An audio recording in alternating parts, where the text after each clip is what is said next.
Hi everyone. ఈరోజు వచ్చేసి Sunday special మా ఇంట్లో లంచ్ టైంలోకి bagara rice with mutton curry చేశాను.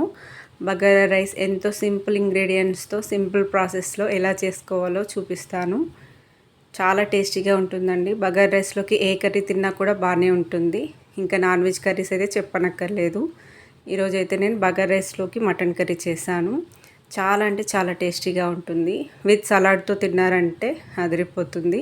ఇంకా ఈజీగా మటన్ కాబట్టి డైజెషన్ కావడానికి ఇలా సలాడ్తో తీసుకుంటే మనకి ఈజీగా డైజెషన్ అయిపోతుంది. అలాగే మటన్ని మంచిగా ఉడికించుకుంటే ఈజీగా డైజెషన్ కూడా అయిపోతుంది. చూసారు కదా ప్లేట్ ఎంత యమ్మీగా కనిపిస్తుందో. మీ ఇంట్లో కూడా ఇలా ట్రై చేయండి ఒకసారి. నేను చెప్పే ప్రాసెస్లో ఒకసారి బగారా రైస్ ట్రై చేయండి. ఈరోజు నేను చూపించిన గ్లాస్తోని 3 గ్లాసుల రైస్ తీసుకుంటున్నాను. అందరూ బాస్మతి రైస్తో చేస్తారు. నేను నార్మల్ రైస్తోనే చూపిస్తున్నాను.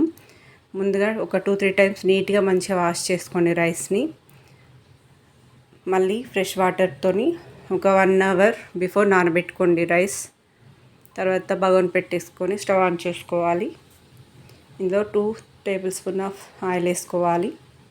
ఆయిల్ కాస్త హీట్ అయిన తర్వాత సాజీరా వేసుకోవాలి. సాజీరా ఎవరికైనా నచ్చకపోతే స్కిప్ చేయొచ్చు. సాజీరా వేసుకున్న తర్వాత హోల్ మసాలా స్పైసెస్ అన్నీ వేసుకోవాలి.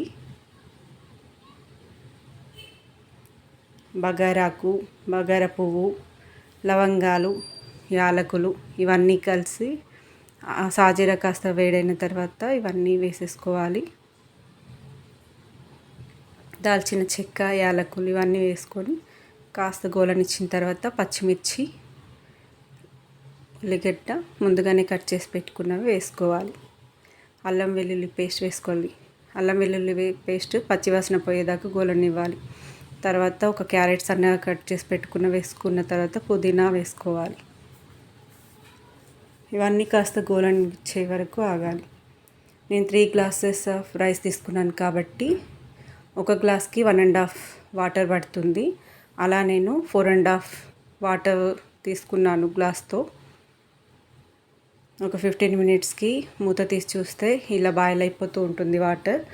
1 స్పూన్ ఆఫ్ సాల్ట్ వేసుకొని ముందుగా మనం కడిగి నానబెట్టుకున్న రైస్ అంతా వాటర్ తీసేసుకొని ఇట్లా వేసుకోవాలి. మళ్ళీ ఒక 15 మినిట్స్కి ఇలా రైస్ ఉడికిపోతుంది. అందులో కాస్త వాటర్ అంతా ఇంకిపోయిన తర్వాత ఇలా ఒకసారి పైన మొత్తం ఇలా అనుకొని ప్లెయిన్గా మూత పెట్టుకోవాలి. నీరంతా పోయిన తర్వాత లాస్ట్లో కొత్తిమీర వేసుకొని మూత పెట్టేసుకొని 2 మినిట్స్ సిమ్లో ఉంచుకోవాలి. ఉమ్మగిలిపోతుంది అన్నం.